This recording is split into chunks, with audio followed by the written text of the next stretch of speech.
Welcome, everybody. I sure hope you liked my new introduction. I'm excited about it. And my guest actually was instrumental in getting me to change my intro. So I can't wait to get to her. But before we do, I've got to explain what we do.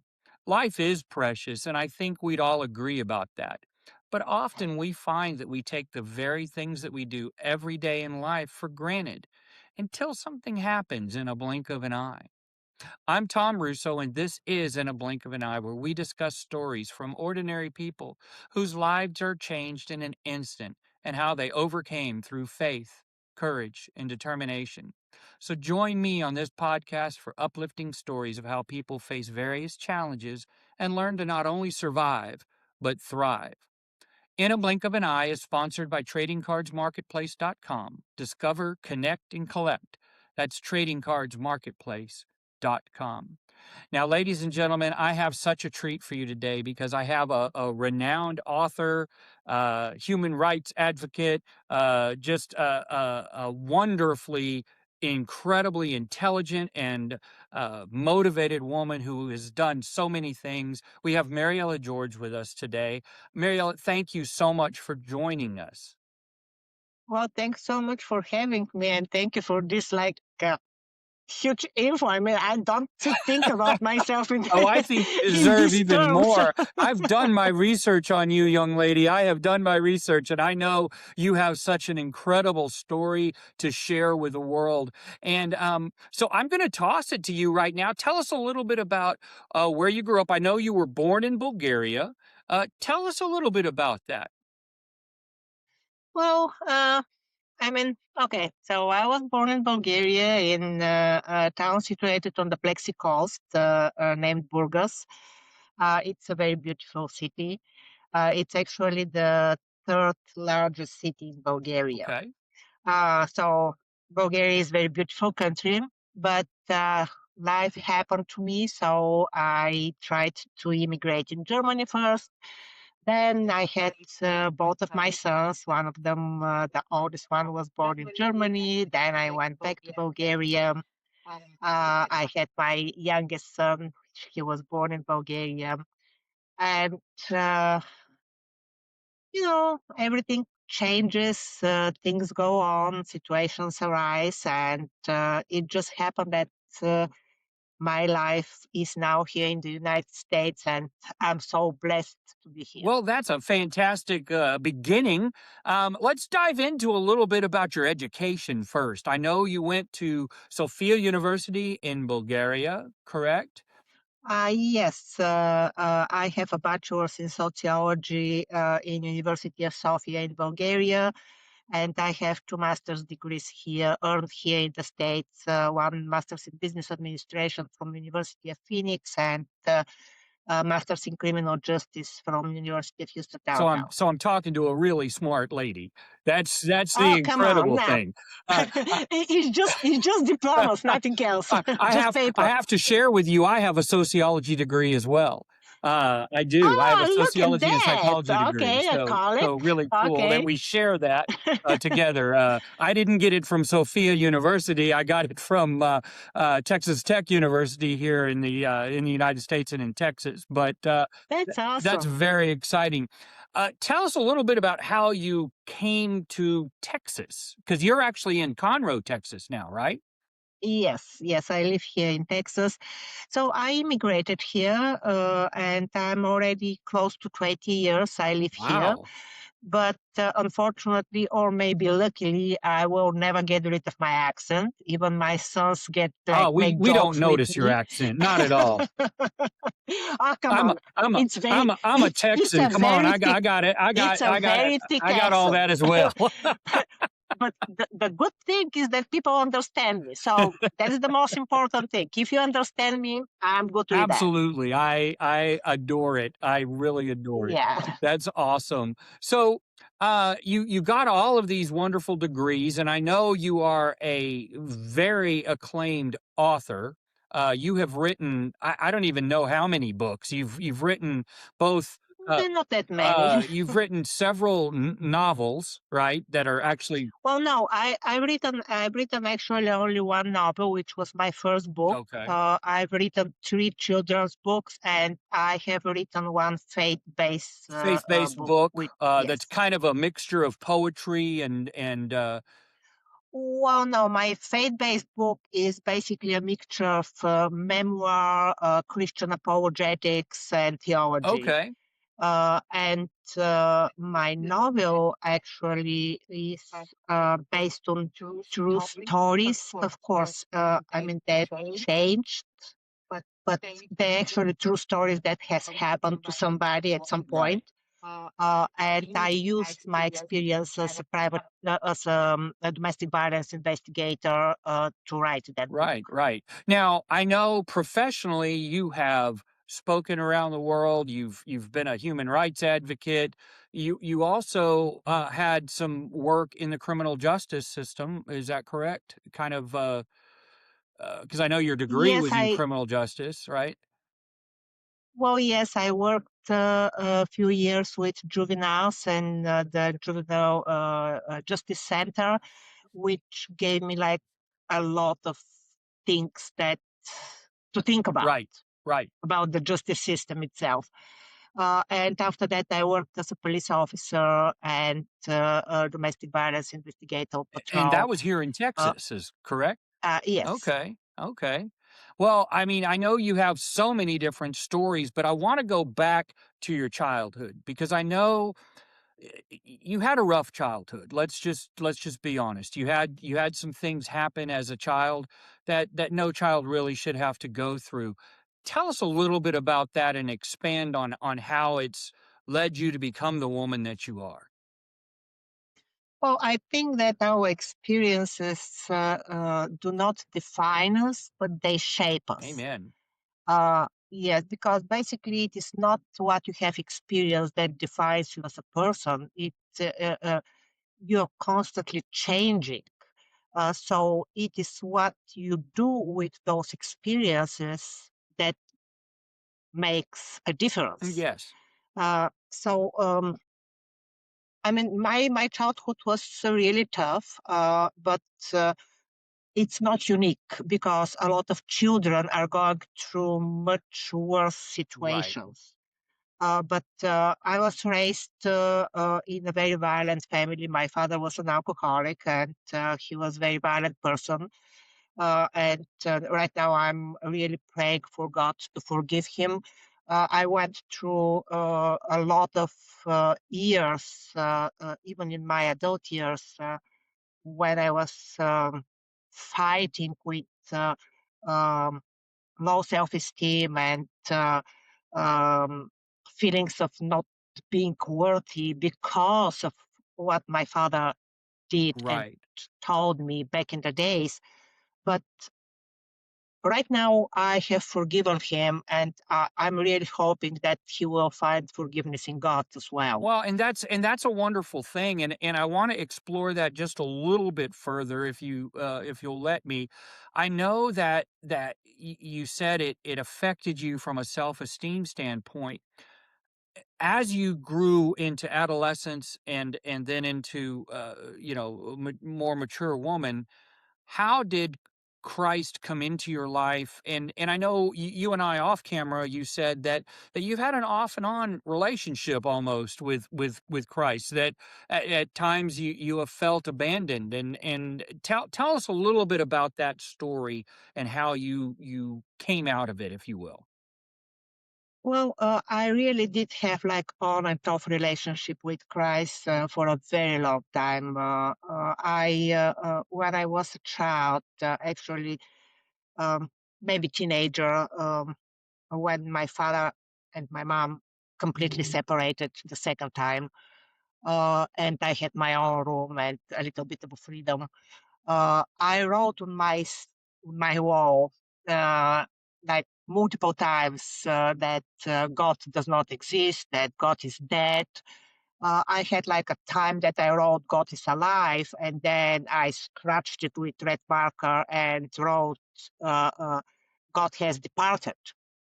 Um, so it was that in my life, the loneliness that I felt, the constant abandoning that I felt from parents, for people that were around me, uh, the the reason that I felt so misunderstood and always kind of like really lonely, like Right. not in a place where I belong, not belonging to anything. Yeah, you It felt was a constant, abandoned by everybody, including yeah, Christ.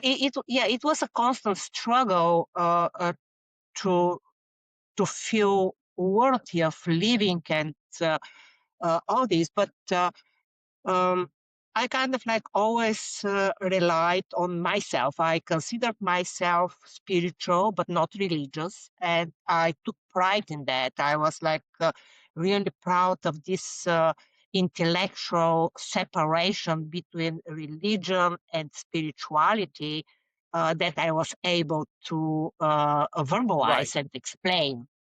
Uh, when now I think that this is one of the moments that I'm ashamed of because I was so blind. I mean, it's a total blindness to think that religion is something bad and spirituality is something that frees you because you are able to create like who you believe to in and create your own deities.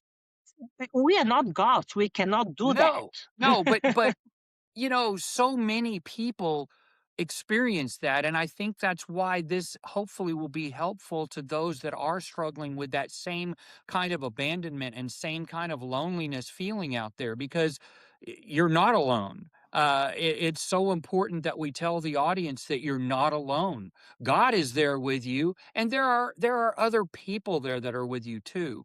And I know that you also shared with me that after you struggled through this through adolescence, and then you had your children, but you also said, unfortunately, that was a series of abuses and other mental issues, as far as getting in your head with a backstabbing friend kind of situation. Well, I had a person that I really loved. Right, This was the man that maybe it was my first real love. right. So I had two children from him. Um, I met him in Germany. And by the way, I kind of like, I will allow myself to show, I kind of like used my story, this part of my story, in my book. Oh, This is my yes, book. yes. And I have a picture of It, that book as well yeah, that I will get out there. it's called The Faces of Unborn Butterflies. And it's based actually of a lot of domestic violence cases that I was kind of involved in one way or another, including my own story, because unfortunately, the father of my children um, had some abusive tendencies. Um, and at some point, I had like my cheekbone shattered. But it's right now looking back, it's another proof that God exists. Because when you feel so desperate, when you feel so lonely, when you feel like shut in the corner and all alone, and when you are shaking and have like nowhere to turn to, there is no way you can go through this on your own merit and your own strength. Oh, I think you're absolutely 100% correct. There is no way. There is no way. So I mean, and they were like in different things. Like even in Germany, when I was in Germany, like there was one time when I was nearly raped, and it was just a word that came out of my mouth in this moment that I have no idea how it happened, but it stopped the attackers. It caused one of the attackers to actually grab me and live with me and give me a ride to the village where I live. And looking back, there is no way just my words stopped him. No, Right. absolutely not. There was divine intervention there. I'm 100, not 100, I'm 1 billion% sure about that.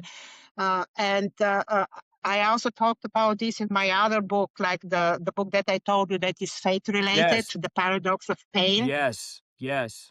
uh, because I truly believe that each of us has a story. And if we share those stories, and if we are wise enough to recognize and share that we went through those stories only with Christ's help, this is our mission on this earth. I I I mean, I I we just have to I share what love what Christ you're did for saying. I us. absolutely love what you're saying. And while you're saying that, I want to challenge you because you mentioned something to me off camera that you said you've never really talked about publicly. And I want to challenge you and offer you the opportunity to speak about it if you feel like this is the right venue for you. But you had mentioned about struggling with the devil, actually.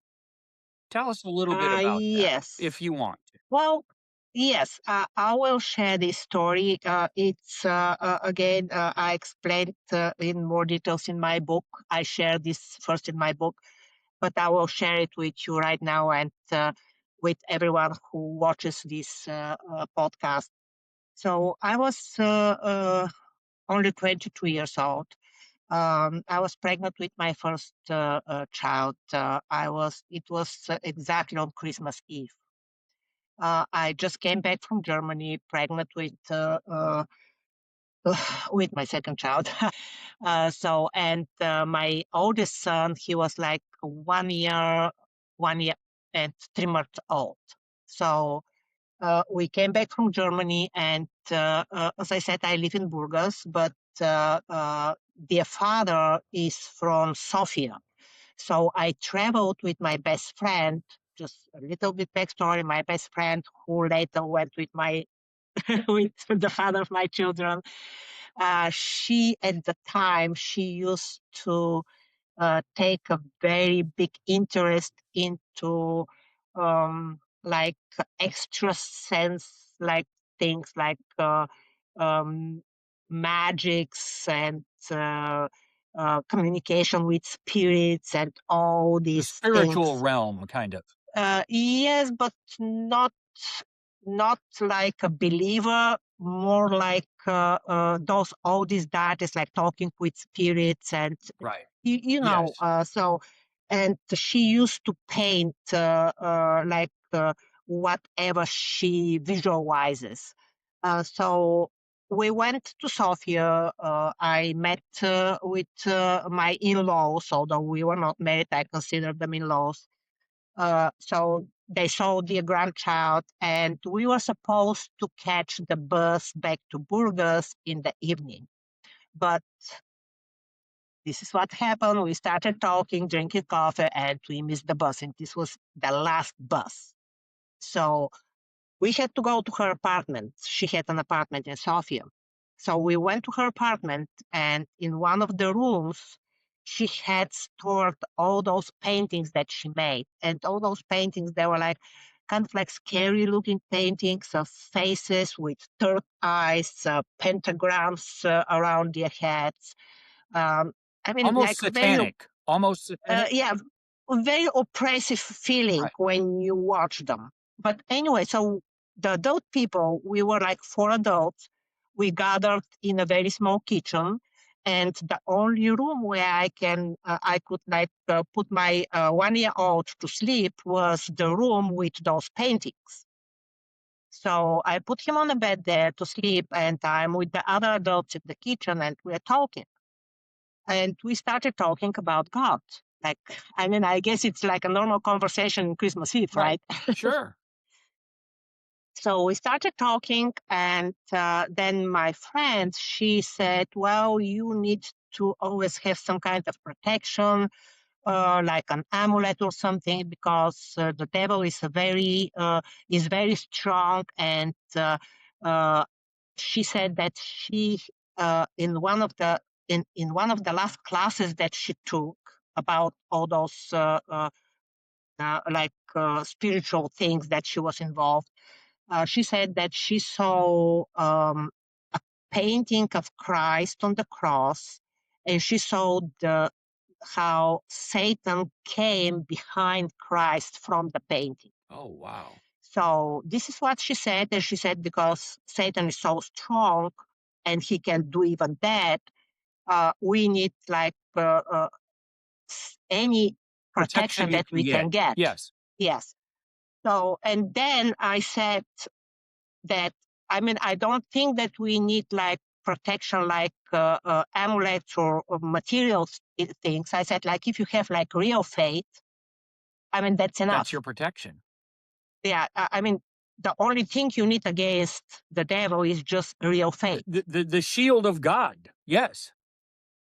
Well, I didn't understand the way I do understand now. But I was like recently baptized in Germany, and I was like in this short period when I had like my uplifting moment with God again. Great So awakening. I was like really convinced that Yes. if you have faith, like that's it, that's enough. And at that moment when I said that, my son started crying, but not like normal cry. It's like more like screaming, like something is hurting him. So I go there, I grab him, I try to soothe him. And at the moment I put him back in the bed and make two steps out of the room, he starts screaming again. And I'm like back and forth like that. And at the same time, I continue arguing with my friend. And I'm like, no, I mean, faith is Right. enough. You don't need anything else. And oh my God, this is like one of the worst moments I have experienced in my life. And I don't wish anybody to experience that. So I have my son in my arms and I'm trying to soothe him. And all of a sudden, I see his eyes changing. And they became like an animal eyes with those yellow irises and like this really vicious look. Almost demonic. Uh, not almost, Very, not very much. almost. It was exactly like this. And his cry transformed into very demonic laughter. And he started laughing. Wow. And his face was completely changed. It was not my sweet boy. It was like completely changed face. And right here at the back of my head, I started hearing a very consistent and loud voice. This is the devil, kill the devil. Grab his feet and smash his head in the wall. This is the devil, kill the devil. Like it was like a mantra in my Gosh. head. It was like mantra. And I was holding him so tight and I started screaming in the name of Jesus, this is my son. And and when I was screaming that, oh my God, I'm sorry. No, this is um, this I appreciate you sharing this because I know this is tough personally, and I can't thank you it enough because is. it's very Um, moving. when I was screaming those words, then my cousin, who was there at the time, he came into the room and the vision disappeared, the voice disappeared. And I looked at my baby. It was still my baby, my sweet little boy. But he had like bruises on his arms and legs from my fingers. I was holding him So so tight. hard, Yes. so tight. I left bruises on his arms and his little thighs. And like you cannot convince me now that it was me. God was there. God was God was there. there. God saved my child. Yes. God saved my child. And do you know what the worst thing is? That even after that experience, I fell away. I I fell away.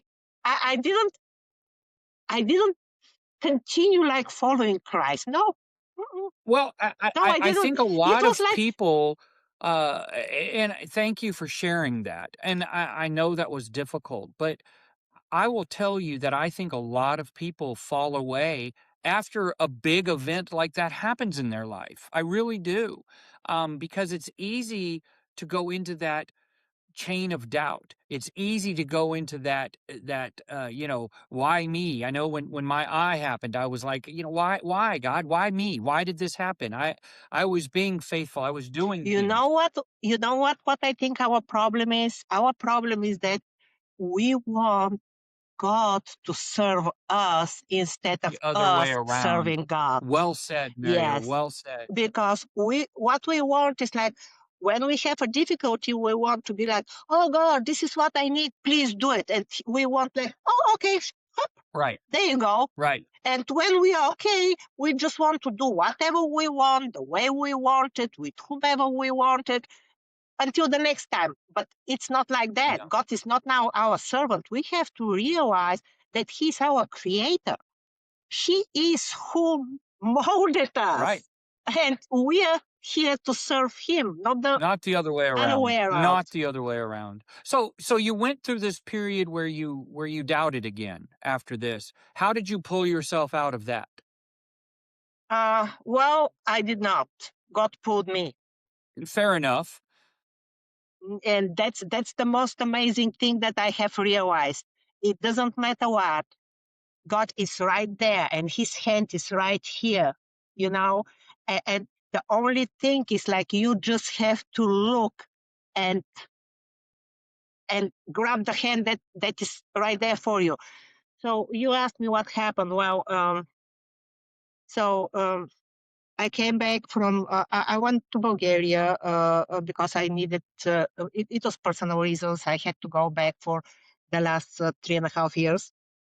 Uh, and when I came back, unfortunately, uh, something else happened in my family that really shattered me to pieces. We lost one of my grandchildren. Oh.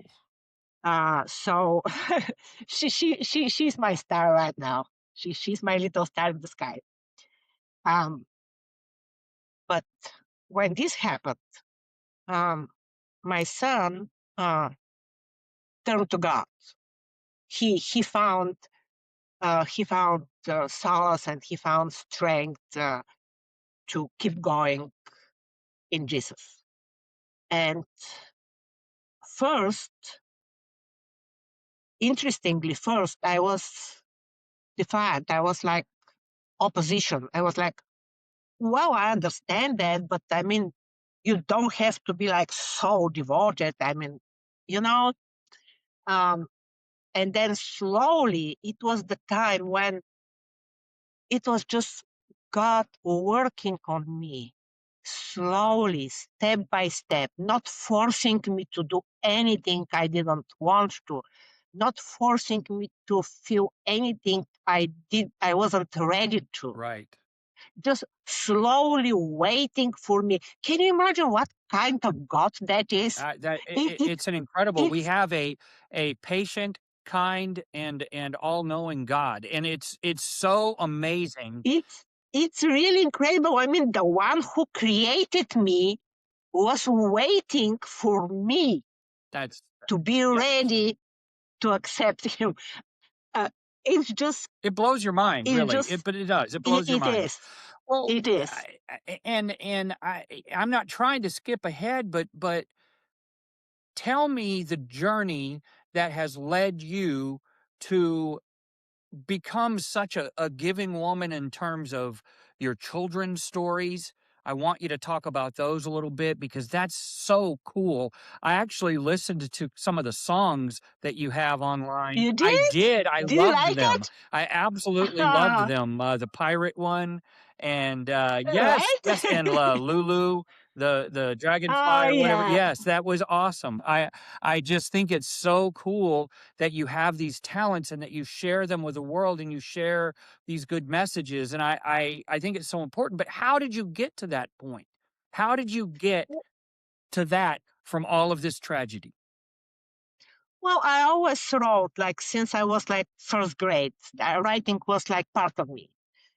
It was a way for me to express not only who I am, but what I feel, how I felt it, my hopes, uh, mm, my desires, like my love and everything. So, I mean, writing is not new to me, but since I had my grandchildren, um, I all of a sudden became a storyteller, like because at the moment I saw those little bitty tiny thingy, like, it's just like oh, Yes. and I mean I came up immediately at the moment I saw the baby, and I came up with a nickname. It's just like my It's oldest got to be Jamma. granddaughter went, "Whoa, Jama, it's me."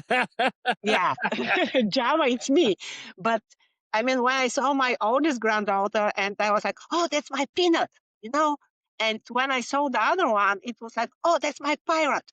And then the next one, oh, that's my dragonfly, because I don't know, they have like something that really made me give them those nicknames. And trust me, all of them, they live up to those Well, nicknames. and that's so Nicknames. cool that you put these in these stories. I mean, I think that's brilliant. I think that's so Well, I cool. dedicated those stories to each of them, so I will show Please you. do. Uh, yeah, so this is the first book that I wrote. It's The Adventures of Peanut Butter Jelly and Banana. Nice. And it's dedicated to my oldest granddaughter because she is the curious one in the family. I mean, her questions never stop, and it's like, why this, why that, how this, how that, and sometimes you get like really, uh, like wondering what to respond Yes. because like when children ask you, a child asks you, you You have to you have give to an say answer. something. Yes. I mean, you have to give an answer. So this is how this book actually was born, and all of my children's books, they are intended eventually to be a series.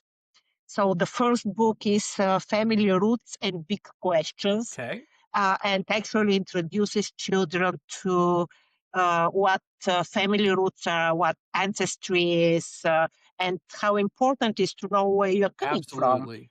Yeah, so basically it gives like the story of the banana, where the banana comes from, where the peanut I come love from, it. how they met, and of course your favorite song. That's So so great. this is this is how the first one was created, and then came my second granddaughter, and she's like a real pirate. So this is There how you go. this book was The born. queen of the tides. I love it. Yeah, so it's the way I made it. It's actually an interactive book. So whoever gets it, it can become like a family heirloom because you can write the names of your family there, your grandchildren, mom, dad, Well, grandma, I'm gonna have to grandpa, get me a uncle. copy of that because, Yes, as you know, I just had my first granddaughter, this last there week. you go. And she's the pirate. She can be the captain.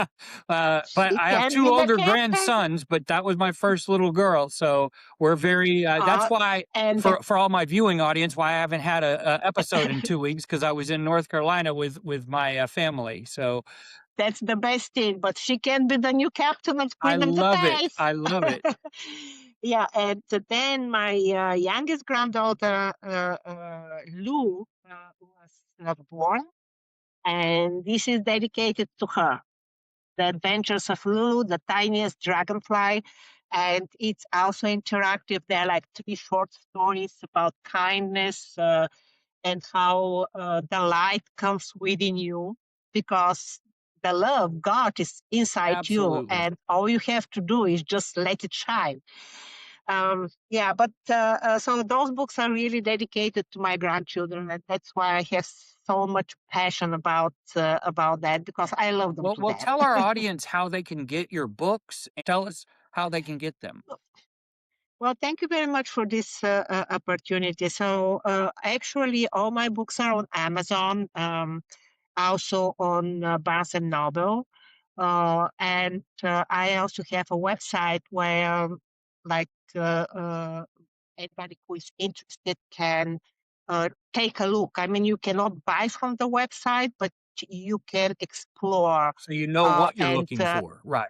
Right. yes, and see more about each book. If you But can believe it, we've already gone over my time that I usually allot. We have had such oh my a goodness. marvelous conversation, and you are such a fascinating woman, and you bring so much light into the world, and God is doing great things through you, and it makes me so happy to see that you have overcome all these tragedies in your life and become this glowing light for all of us. And I can't thank you enough for your time and your efforts here today. I'm but a small little podcast trying to get organic growth, as I don't believe in all the extra growth that people buy and all of that. I don't do that. I do everything organically, and every subscriber that I have is somebody who has truly subscribed and wants to learn, and I appreciate that so much. And your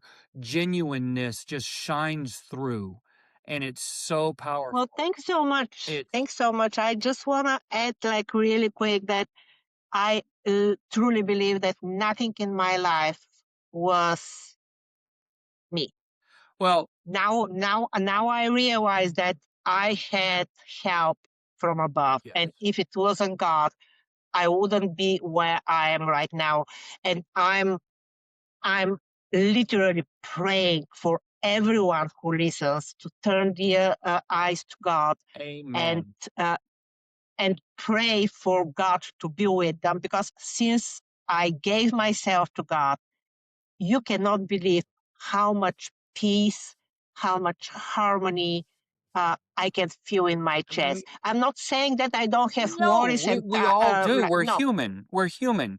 But yes, but Mariella, I the can harmony see it in inside your is face. I can see it in the glow that you have. You're this proud mother and this proud grandmother, and you speak and preach from your heart, and that allows you to write all these wonderful things. And that is such a thank you God-given so talent, much. and it's so beautiful. I am truly honored that you spent this time with me today. What I want you to do is to hang on. I'm going to end up the show, but I want to talk to you offline. So stay with me. Um, I'm right so here. if you like hearing uplifting stories of overcoming challenges in life, click the like and subscribe button below. Please do that. That's how I get wonderful guests like Mariella here. Just lights up our lives. These are the types of stories that help people overcome things.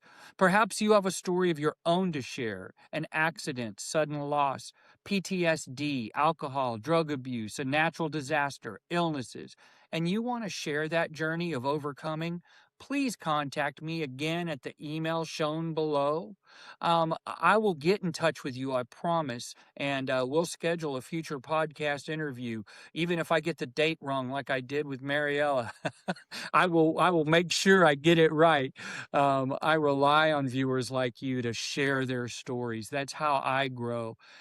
Thanks again to tradingcardsmarketplace.com for their continued sponsorship to bring these great stories to all of us. Tradingcardsmarketplace.com, discover, connect, and collect. Awaken the collector in you.